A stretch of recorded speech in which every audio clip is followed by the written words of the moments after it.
queremos hacer unas observaciones y es, muchas de las problemáticas que nosotros tenemos en nuestro país no son ajenas a otros lugares del mundo, ¿sí? Nos encontramos en un contexto global en el que hay muchas dinámicas comerciales y políticas nos pegan a nosotros y naturalmente con una diferencia contextual y política y cultural también afectan a otras latitudes. Entonces vamos a encontrar que en desarrollo de esta conversación vamos a abordar muchos de los temas que ya han sido estudiados y también queremos referir este tema para dejarles como una bibliografía sugerida para que ustedes tengan la posibilidad de mirarla. Entonces hay un investigador del MIT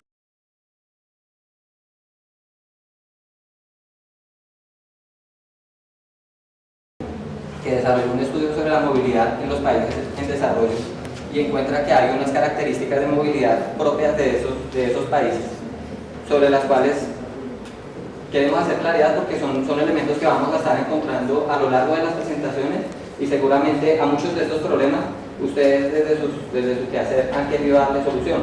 Entonces, el primero es el ritmo acelerado del crecimiento de la motorización. Como ustedes saben, el parque automotor crece día a día, las facilidades de tipo crediticio y las dinámicas comerciales a nivel global con los acuerdos de libre comercio permiten que sea mucho más fácil acceder a un vehículo hoy. Esto nos está generando muchos problemas. Las demandas de viaje exceden con mucho el suministro de la infraestructura. Tenemos unos sistemas de transporte público que muchas veces se quedan rezagados frente a un crecimiento poblacional y un crecimiento de las dinámicas urbanas. Entonces se generan muchas dinámicas que nos afectan a todos.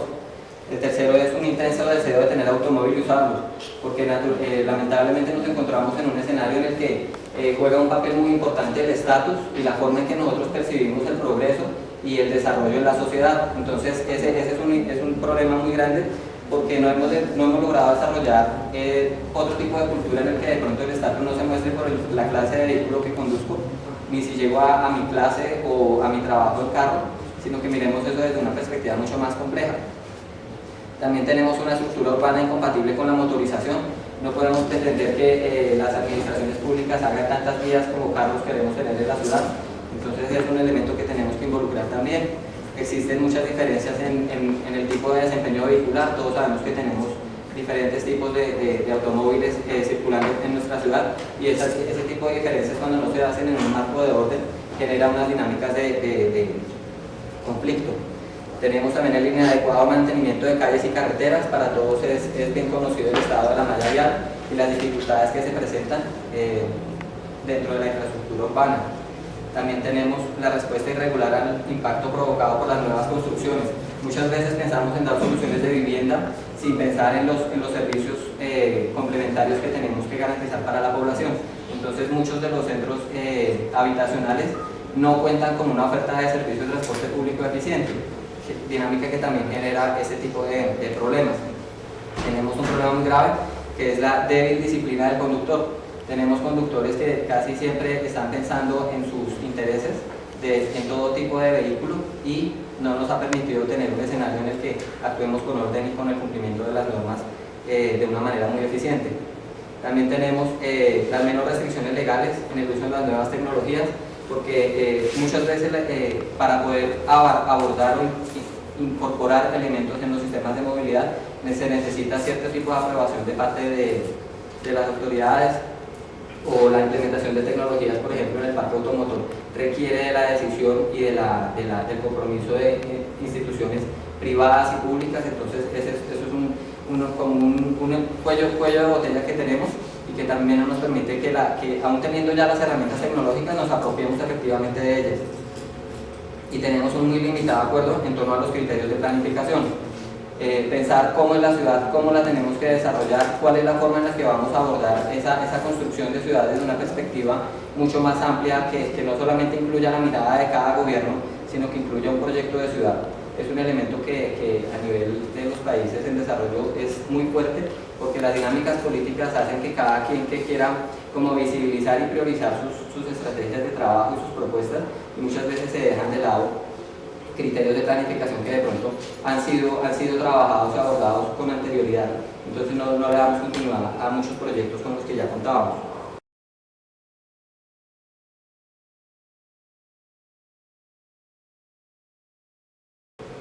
Existe una tendencia muy grande a identificar la ciudad con sus problemas, ¿sí? Entonces este es un elemento que desde a hablar, iniciando porque nos parece que Bogotá es una ciudad sumamente valiosa, una ciudad que nos ofrece muchísimas cosas, pero lamentablemente muchas veces cuando pensamos en Bogotá o abordamos estas temáticas de ciudad, identificamos claramente los problemas y nos quedamos de pronto en una mirada crítica.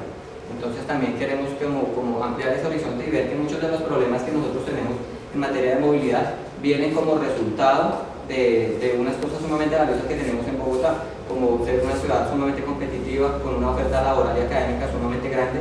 Precisamente ese tipo de cosas tienen unos impactos colaterales que nos afectan, pero entonces es como esa invitación a que no lo miremos de esa forma, porque ningún tema de ciudad es de poca importancia, y si lo abordamos cada uno de la mejor forma, no solamente vamos a darle solución a los problemas que nos parecen más evidentes, sino que podemos tocar de manera transversal otros de los elementos que nos afectan como ciudad y a los cuales nosotros tenemos que dar una respuesta acertada.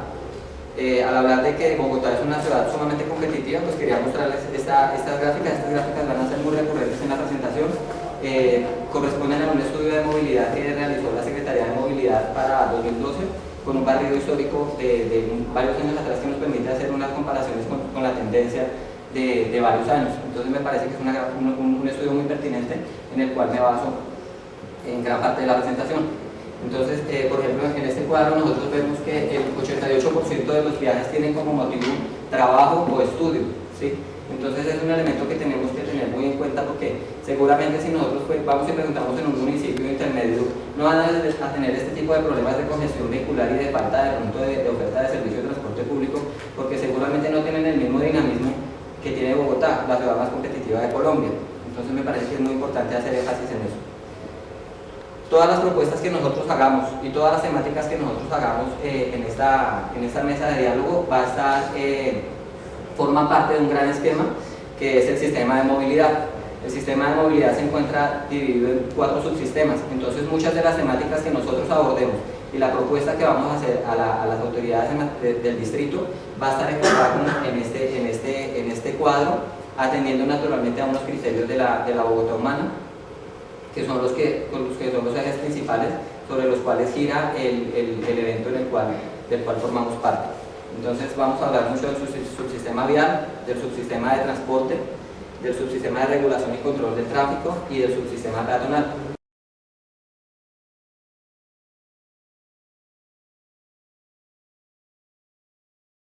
Quería iniciar con una reflexión, y es: la planificación a largo plazo no es pensar en decisiones futuras, sino en el futuro de las decisiones presentes, ¿sí? Y este es un elemento que me parece sumamente importante, porque muchas veces pensamos que la ciudad va a mejorar cuando más adelante se hagan cosas mejores, y no pensamos en el impacto que tienen las decisiones que estamos tomando ya. Muy seguramente, aunque se sabe el valor tan grande que tiene la promoción del uso de la bicicleta, por ejemplo, al hacerlo muchas veces vemos unos efectos inmediatos, que son efectos de convocatoria, efectos de la forma en que las personas perciben eso y se unen a los proyectos, pero finalmente eso tiene un impacto mucho más grande, porque están creando una nueva cultura, nuevas generaciones, personas que se van a permear con unos nuevos hábitos. Entonces es esa invitación como a que miremos que el futuro es ya, y el futuro va a venir dependiendo de las decisiones que tomemos en este momento, no depende de algo que esté muy en el futuro. Con respecto a la sesión 1, las temáticas que vamos a abordar son las siguientes: cómo promover sentido de pertenencia y apropiación por nuestro SITP, ciudadanía corporativa, buen uso y protección de la infraestructura vial y de los vehículos de transporte público. Vamos a plantearnos una pregunta sobre cómo va el espacio público, la protesta social y su impacto en el escenario de la movilidad, qué hace falta en infraestructura, es una pregunta a la que ya muchos aquí le están tratando de dar respuesta, y el vandalismo en la señalización. Entonces, para iniciar, queremos que miren cada una de esas imágenes, porque hace algún tiempo le hacían una entrevista a un antropólogo argentino y le preguntaban cómo veía la movilidad de Buenos Aires.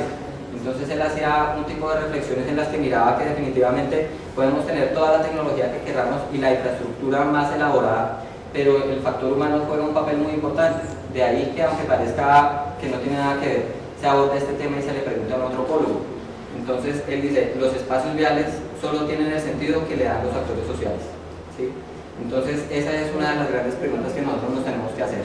cuál es el sentido que cada uno de nosotros, cuál es el sentido que cada uno de los actores de la sociedad le está dando a los espacios viales y al espacio en el cual nos movilizamos todos y generamos dinámicas de transporte de personas y mercancía. Porque puede ser un escenario en el que asumamos desde una perspectiva de ciudadanía en el que estamos entonces lo mismo ocurre con el espacio vial. La pregunta es cómo lo estamos viendo y cómo avanzamos en la construcción de una construcción de perspectiva de ciudad en la que nos sintamos como sujetos no solamente de derechos, sino también de deberes para construir un mejor escenario que respete la vida y que proteja el medio ambiente. A mí me parece sumamente importante y es una tarea que tenemos, no es muy técnica, pero sin lugar a dudas es un gran desafío que tenemos en Bogotá, y es despolitizar el escenario de la movilidad, ¿sí? Muchas veces cuando nosotros pensamos en la ciudad o cuando se hace en el discurso político, tendemos a politizar los logros de la ciudad. Entonces cuando vemos el Transmilenio, muchas personas automáticamente hacen una correlación y piensan en el doctor Enrique Peñalosa, o cuando piensan en temas de cultura ciudadana hacen otra correlación y de una vez piensan en el doctor Antanas Mocus, ¿sí? Entonces eso es algo que naturalmente obedece a mirar al papá de cada hijo, ¿no? Y pensar que pues el Transmilenio lo gestó Enrique Peñalosa y la propuesta de cultura ciudadana que le cambió por un tiempo la cara a Bogotá la hizo el doctor Antanas Mocus, pues naturalmente es válido. Pero pensamos que finalmente eso no lo lograron ellos solos, ellos lo lograron en el marco de una infraestructura, de un andamiaje político y jurídico que les permitió implementar este tipo de políticas y hacer que la ciudad cambiara y darle respuesta a muchos de los problemas. Entonces estos son elementos que no deberían ser apropiados solamente ni asignados por parte de nosotros, no lo hacen ellos, lo hacemos nosotros como sociedad, de casi que escriturárselo a cada uno de ellos y pensar que ellos son los responsables de ese tipo de cosas, y no pensar que ese tipo de cosas son de todos y cada uno de nosotros y de ciudad, que finalmente nos puede beneficiar a nosotros y a nuestros hijos si lo cogemos como una cultura y lo apropiamos para absolutamente todo. Entonces, a manera de ejemplo, quiero leer un dato que me llama la atención. Durante los gobiernos de Enrique Peñalosa y Antanas Mocus se construyeron 84 kilómetros de troncal.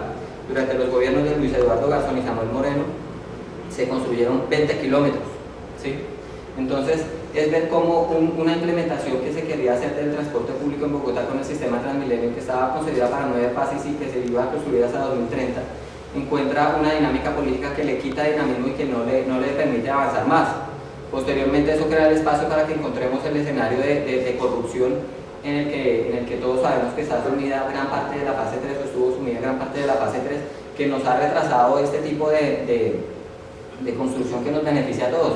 ¿Por qué? Porque muchas veces pensamos que políticamente hablando esa no es mi bandera y no nos damos cuenta que son banderas de ciudad.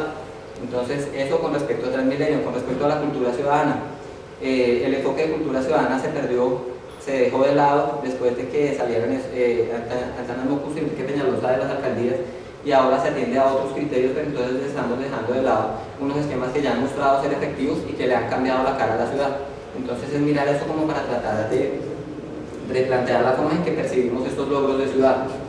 Y para esto quería poner un ejemplo que a mí no me gusta mucho poner, pero hoy lo quiero traer aquí a discusión, porque Bogotá cuenta casi con 4 veces la población de Medellín, en términos de territorio y en términos de competitividad. Naturalmente somos mucho más complejos, tenemos mucho más logros, y a veces de pronto estamos acostumbrados a escuchar de Medellín que tienen los combos delincuenciales, que tienen la tasa de maltrato contra la mujer más alta del país, o que tienen cifras de violencia alarmantes. Pero hay un aspecto que me parece muy importante de destacar, y es la empresa de transporte masivo del Valle de Aburrá Limitada, conocida como el Metro. Y es cómo se hace una apuesta de ciudad y ningún político, ninguna agrupación política se asocia con el metro. Cuando uno piensa en el metro, uno piensa en Medellín, uno no piensa en si el alcalde era tal o era el otro, no, uno piensa en Medellín. ¿Por qué? Porque se logró hacer una apuesta de ciudad en la que participó el sector privado, el sector público, y la ciudadanía se apropió de eso, no desde un punto de vista electoral y político, sino como un punto de vista de construcción de ciudad. Entonces, para 1979 hacen la construcción legal y jurídica pues, de esta empresa e inician a trabajar. Se construye de 1985 a 1995, teniendo una pausa del 88 al 92, por motivo del conflicto del narcotráfico. La guerra que se libraba contra el cartel de Medellín impactó seriamente en las dinámicas del gobierno y tuvieron que hacer una pausa. Posteriormente se sigue avanzando en esto y para el 30 de noviembre entra en operación el área comercial. Ya tenían toda la infraestructura hecha, inician a trabajar en esto. Naturalmente, ellos no hicieron el metro solo, lo hacen con un consorcio alemán y español que se llama Metromed y que finalmente viene a aportarle las bases técnicas, que era lo que ya sabían en los países desarrollados, y es el aporte que se trae a Medellín. Pero ¿qué tiene de importante en Medellín? Ellos inician una apuesta que trasciende los gobiernos y inician con frases como quiere al metro, nuestra gran obra, quiere al metro desde ya, el metro se une al metro, el metro se une, el metro los une, el sueño de nuestra gente. Bueno, tienen una cantidad de trabajo que inicia mucho antes de la operación en marcha de la plataforma operativa. Es decir, ellos sabían que no solamente tenían que generar los cimientos de la infraestructura, sino que tenían que generar los cimientos en la cultura para que hubiera una asimilación efectiva de este nuevo modelo de transporte.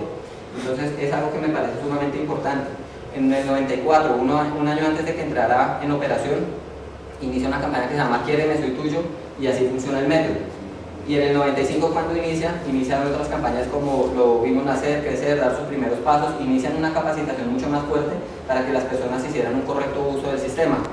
Del 95 al 2012 se han invertido 60.791 millones de pesos en cultura metro, con el apoyo del Banco Industrial Colombiano, hoy Bancolombia. Eso nos muestra que la empresa privada ha tenido un compromiso que ha trascendido gobiernos y ha trascendido inclusive la reestructuración corporativa de entidades financieras que le han apostado a eso. Situación que de pronto tenemos que trabajar para que ese momento llegue aquí en Bogotá. Tenemos que hacer que todos tengamos sentido de pertenencia y que las alianzas público-privadas permitan consolidar este tipo de trabajos que van a permitir una mejor apropiación del sistema y un mejor uso del mismo. Para que logremos ver el SITP como algo bogotano, no como algo de gobierno y algo que de pronto políticamente pueda aprovechar otra persona, sino que lo miremos desde una perspectiva mucho más de ciudad, en la que todos nos sintamos parte y seamos corresponsables con nuestro sistema.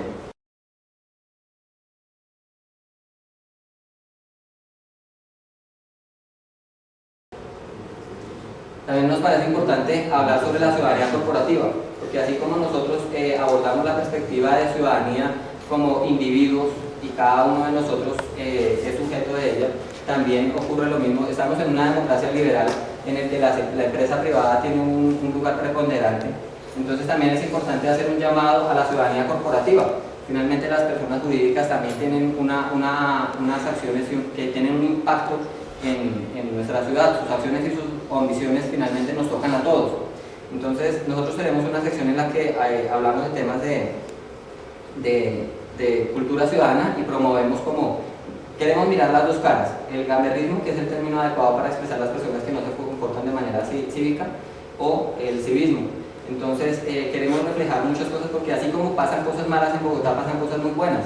Hay gente que de pronto muestra una falta de sentido de pertenencia que se materializa en todos y cada uno de sus actos, pero también hay personas que con su quehacer siempre aportan a la construcción de una mejor Bogotá.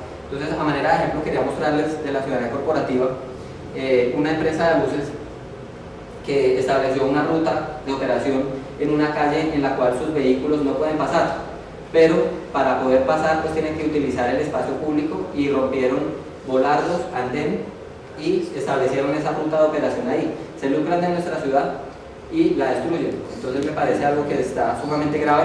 Como ejemplo de civismo, mostramos una empresa que maneja una venta de textiles y hace su carga y descarga de mercancía a las 5 de la mañana. Esas fotos fueron tomadas a las 5 en punto de la mañana. Entonces es destacar cómo estas personas ponen su plataforma operativa al servicio de la ciudadanía. Nadie los vio, y qué bueno que nadie los vio a una hora pico haciendo esta carga y este descargue con lo que esto implica, que es hacer que todos y cada uno de sus colaboradores estén en un horario y hagan las cargas y la descarga en un horario en el que no afecten la movilidad. Hace poco salió un decreto de la alcaldía que pretende implementar eso. Pero ¿por qué tenemos que esperar a que sea la alcaldía que nos diga qué debemos hacer y qué es lo que nos afecta y qué no? Cuando sabemos que podemos reducir el impacto de nuestras acciones. Entonces, eso es algo que me parece sumamente importante. También destacar algo positivo de lo que está pasando en la ciudad y es sobre las empresas comprometidas con la movilidad. Entonces, en ese momento se están desarrollando algunos planes de movilidad sostenible y son unos proyectos que se desarrollan al interior de las empresas que quieren darle respuesta en su campo de acción a la ciudad. Entonces, estos proyectos finalmente resultan beneficiando no solamente a las empresas y a sus actores, sino a toda la sociedad. Ya se viene avanzando en esto, un grupo de los Andes tiene un trabajo muy interesante en el que promueven los PEMS, y para contarles que del 7 al 11 de octubre se desarrolló la primera semana del carro compartido, con 21 instituciones bogotanas, 50.000 viajes en viajes compartidos. Entonces ya hay personas que le están dando respuesta a eso, y qué bueno que nos podamos unir o potenciar ese tipo de plataformas, porque ya se están dando ese tipo de respuestas. Destacar que el Colegio de Estudios Superiores CESA y la Zona Franca de Bogotá fueron los ganadores, porque sus actividades fueron las que más impacto tuvieron en esta iniciativa que tiene un origen netamente académico. Entonces es ver que finalmente hay iniciativas que desde la academia ya están impactando el sector productivo y nos ayudan a construir esa mejor ciudad.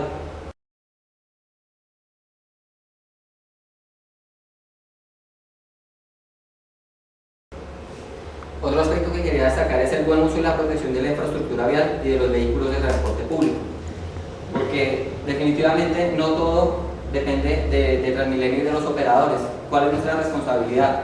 Muchas veces utilizamos las plataformas que están puestas a nuestro servicio en materia de infraestructura vial de una manera inadecuada, o vemos a alguien que lo está haciendo y de pronto por evitar problemas no lo hacemos, pero lo podemos hacer con las personas que sean cercanas o con las personas que nosotros podamos promover ese tipo de conductas positivas y de cerrar de pronto esas malas prácticas que son tan comunes. Yo creo que todos hemos visto en algún momento a alguien metiéndose en Transmilenio como no se debe meter, bien sea violando la puerta o violando el torniquete. Y pues ni qué decir del vandalismo, que es una dinámica que se presenta y que no es solamente un caso tan extremo como el señor que se está llevando a la puerta, sino también el que quiere dejar su rúbrica y su firma y raya las estaciones y afean todo lo que es del patrimonio realmente público. Entonces esa es una responsabilidad que tenemos todos. Una reflexión que quería hacer es que uno de los espacios en los que más se ve ese maltrato a la infraestructura y ese mal uso de la infraestructura es la estación de las universidades. Resulta paradójico, pero una estación en la que la población en su gran mayoría se está formando para construir ciudad, para construir país, desde la ciencia, no sé, cualquiera sea su área de conocimiento, y son los que más afectan de pronto nuestro sistema y los que menos respeto muestran para ello. Entonces se ponen a pensar, si pensamos que la juventud, y lo hablábamos con Daniel cuando estábamos proponiendo este esquema de trabajo, nosotros queremos abordar el tema con la juventud porque la juventud es como un puente, nos permite llegar a esas personas mayores que de pronto tienen unas prácticas y les podemos decir que no las sigan haciendo, o son el ejemplo de esos niños y niñas que vienen creciendo y van a tener otras mejores prácticas. Pero digamos que este es un ejemplo de lo que no se debe hacer, y la estación de las universidades es un elemento que tenemos que mirar, llamar la atención que se abren unos espacios, y finalmente mire cómo nosotros no permitimos que se cierren las puertas, poniendo en peligro no solamente nuestra vida, sino la funcionalidad del sistema.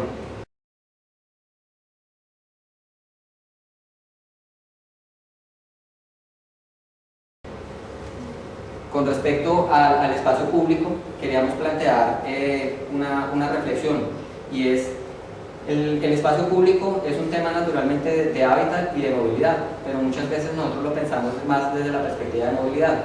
Hablamos de los peatones, pero en el discurso hasta ahí llegamos, pero muchas veces no pensamos qué espacio público le estamos garantizando a los peatones para que hagan un uso efectivo, para que se desplacen, para que dejen de coger un bus y de pronto se peguen una caminadita.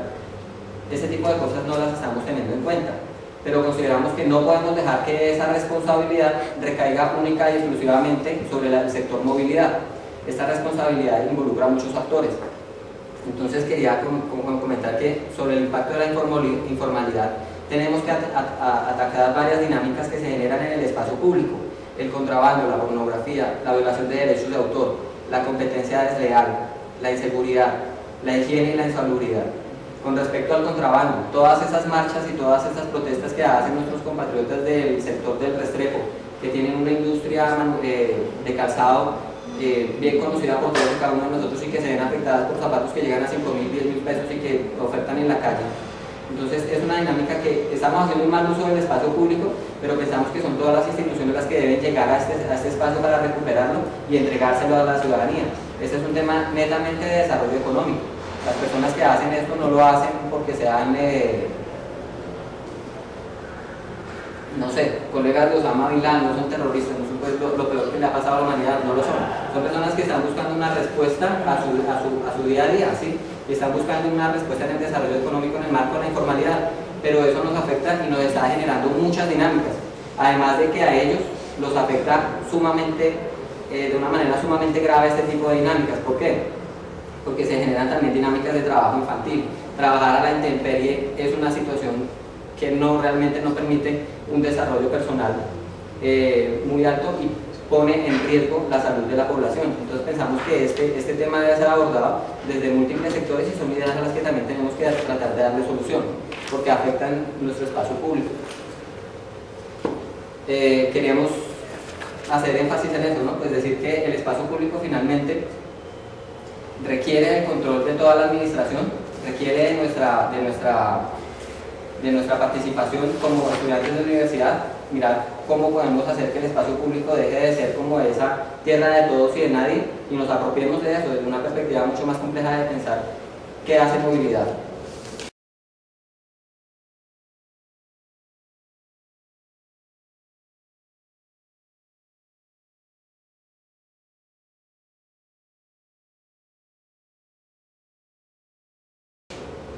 También queremos plantear una temática que nos parece que nos afecta mucho y es la protesta social y su impacto en el escenario de la movilidad. Hace algún tiempo entrevistaban a Popeye, el sicario grande del cartel de Medellín, y él explicaba cuál es la lógica de la protesta y cuál es la lógica del terrorismo. Entonces decía, si yo estoy protestando por algo y yo quiero hacerme sentir y hoy me paro solo en una plaza, pues nadie me va a oír, ya nadie le va a importar, allá estará el loquito que está hablando solo. Entonces, ¿qué es lo que tiene que hacer uno? Tiene que pararse y que lo sientan. Entonces, básicamente esa es la dinámica que tienen en muchos aspectos, no todas, pero muchas de las manifestaciones. Muchas se hacen acogiéndose a la reglamentación jurídica y legal y se tramitan bajo la respectiva aprobación de la Secretaría de Gobierno, pero muchas otras no. Entonces, muchas personas que quieren manifestar alguna inconformidad, sea porque no le matricularon a sus hijos o porque no los cambiaron de colegio, porque no hay una prestación efectiva de servicio o por cualquier razón, tienden a bloquear las vías. No solamente el sistema de Transmilenio, sino todas las vías. ¿Por qué? Porque es la forma de hacerse sentir y que si yo estoy mal, pues los demás también, hasta que me pongan cuidado, me solucionen mi problema. Entonces nos parece que esa es una dinámica que nos está afectando muchísimo, porque finalmente el sistema vial es un sistema de vital importancia para nuestra ciudad. Entonces las personas ya saben que violentándolo a ellos llaman directamente la atención de la administración, pero no solamente hacen eso, sino que afectan a la población de estudiantes y de trabajadores que no pueden llegar a tiempo a sus horarios, a sus lugares de trabajo, o no pueden llegar a tiempo a sus lugares de formación. Entonces pensamos que es un elemento en el que tenemos que tratar de pensar cómo blindamos nuestro sistema para que no se vuelva el tema de coger y votar cada vez que queramos hacer algún tipo de manifestación. El impacto que esto ha generado. La marcha del paro agrario, 94 buses dañados y 17 estaciones averiadas. Las vías más afectadas pues son las principales por donde nos movemos todos, o sea, el impacto es sumamente grave. Destacar que de las 999 marchas que han ocurrido a corte del 1 de noviembre, solamente el 70% fueron autorizadas, el 30%, el 70%, o sea 202 fueron sin previo aviso. Eso naturalmente nos impacta a todos y no permite que el Estado acuda a garantizar inclusive los derechos de los manifestantes, porque cuando se hace de una manera organizada se hacen los planes de manejo de tráfico para que la población no se vea tan afectada. Entonces queríamos destacar eso. ¿Quiénes más se ven afectados con ese tipo de prácticas que tocan el centro neurálgico de nuestro sistema vial? Los comerciantes, el sector productivo de nuestra ciudad se paraliza. Entonces tenemos unas pérdidas que no solamente tenemos que pensar como temas de sector, de que haya los comerciantes acá nosotros, sino que finalmente en algún momento nos vamos a ver afectados por este tipo de dinámicas. Entonces pensar también en ellos. Los conductores de servicio público muchas veces tienen que reorientar sus rutas de transporte y naturalmente eso también genera una pérdida de ingresos para esta población que, como todos sabemos, no es precisamente la que le causa los problemas a quienes manifiestan, los estudiantes y los trabajadores. Con respecto a la infraestructura, tenemos un desafío sumamente grande y es abordar el tema de la universalidad de acceso para las personas con discapacidad de todo tipo. Entonces ahí hay como un desafío que tenemos y que queremos que cada uno de ustedes se lleve a sus universidades para que de pronto, si no es en sus semilleros, en otros grupos de investigación, se aborde como tema y se da como el propósito de trabajo de otros de sus compañeros, porque es algo sobre lo que tenemos que avanzar, perdón. También queremos destacar que muchas veces nosotros cuando pensamos en la malla vial la pensamos como un todo y casi siempre tendemos a mirar unos protagonistas de la administración pública. Entonces yo la verdad no creo que nosotros debamos sentarnos a esperar a que los problemas de orden nacional no los resuelva solamente Santos o los problemas a nivel distrital no los resuelva solamente Gustavo Petro, porque hay una institucionalidad que ya está y sobre la cual nosotros tenemos que trabajar e interactuar. Existen mecanismos de participación, pero qué bueno fuera que nosotros podamos interlocutar con las personas que son realmente los encargados de este tipo de políticas y de resultados, porque todos queremos resultados. Entonces la malla vial le corresponde al IDU pensar hasta qué punto muchos de nuestros reclamos o muchas de las cosas que queremos saber o proponer tengamos que interactuar con esa institución, y destacar que la malla vial locales, al igual que muchos otros temas, corresponde a uno de los actores que de pronto pasa de agache y menos protagonismo tiene a nivel distrital, pero que yo creo que debe cobrar importancia, y son las alcaldías locales. Lo que ocurrió con el caso del bar que lamentablemente causó la muerte de muchas personas por operar en un horario no permitido, ese tipo de cosas que requieren del control de las alcaldías locales, el buen estado de la malla vial. Entonces son cosas en las que los invitamos como que siempre que abordemos un tema, pensemos cuáles son las instituciones con las cuales tenemos que interactuar para tener un acercamiento asertivo y hacer unas tareas de propuesta mucho más eficaces, porque a veces queremos interlocutar con quienes no tienen las competencias para eso.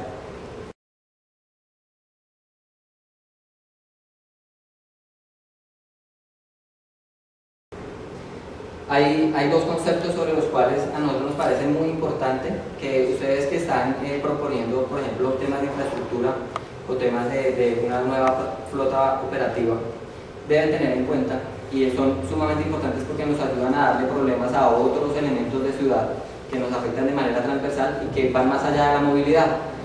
Uno son los desarrollos orientados al transporte sustentable. Entonces los invitamos pues a que miren este esquema de trabajo que promueve desarrollos no solamente en materia de movilidad, sino urbanísticos, que propenden por un transporte mucho más eficiente, en el que los desplazamientos no tengan que ser tan largos, y cuando se tengan que ser tan largos, se hagan de la mejor manera para no afectar nuestro entorno urbano y no afectar nuestro medio ambiente.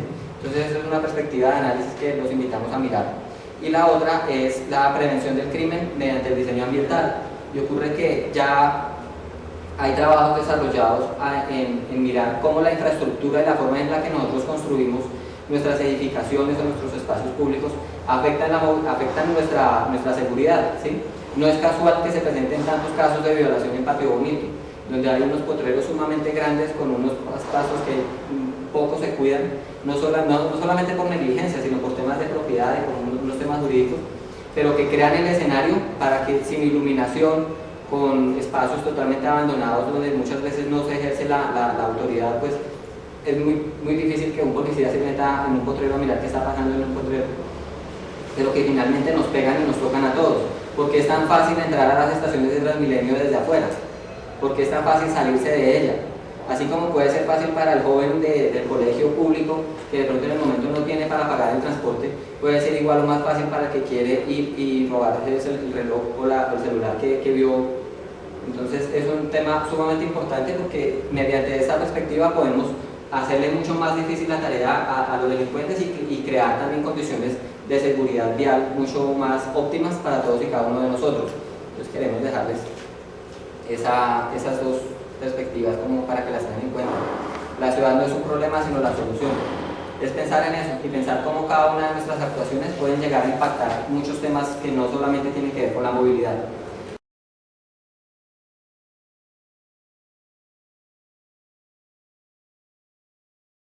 Con respecto al vandalismo en la señalización, queremos hacer como la observación de que tenemos una señalización que cumple con varias funcionalidades. Una es la funcionalidad en materia de movilidad, y la otra con la que cuenta Bogotá es la señalización turística. Y lamentablemente vemos cómo día a día se ven afectadas este tipo de señalizaciones por el vandalismo y estamos perdiendo en funcionalidad. O sea, no es solamente lo estético y no es solamente que queramos pues una ciudad como de maqueta de arquitectos, sino que estamos perdiendo la funcionalidad. ¿Para qué se coloca una señal de tránsito? Un pare bien atendido puede salvarle la vida a alguien, ¿sí? Entonces es esa invitación a dimensionar esto y a pensar cómo podemos contribuir a este aspecto que naturalmente va más allá del enfoque técnico y que implementa temas de cultura ciudadana. En temas de seguridad, de orden y movilidad, esto nos afecta. 194.900 señales tiene Bogotá y anualmente se requieren de 1.000 millones de pesos para su reparación. En tema de señalización turística, se hizo un plan de señalización turística en Bogotá, en el cual contamos con 75 señales, 25 se encuentran ubicadas en el centro internacional y otras 50 en el centro histórico, pero también se ven vandalizadas. Entonces, llamar la atención sobre este aspecto que forma parte de nuestra infraestructura y que finalmente está afectando un sector muy grande y muy complejo para nosotros. El turismo, Bogotá es la ciudad más turística de Colombia y genera el turismo, las dinámicas del turismo generan el 4% del Producto Interno Bruto. Entonces no estamos hablando de un tema de poca importancia, estamos hablando de un tema que nos genera muchos ingresos y que además de eso nos permite hacer de nuestra ciudad una ciudad mucho más cosmopolita. Entonces esa invitación a abordar ese tema, porque podemos generar una percepción de abandono y de inseguridad en la que finalmente las personas que teniendo el dinero para poder ir a cualquier lugar del mundo y deciden venir acá no van a tener una visita satisfactoria. Y nuestros recursos públicos se están viendo afectados y se van a ver invertidos en unos temas de reparación y no podemos pensar en otras cosas mucho más complejas porque tenemos que salir al día a día del vandalismo. Entonces eso es muy importante. Básicamente esa era la reflexión que les quería hacer con respecto a la primera sesión.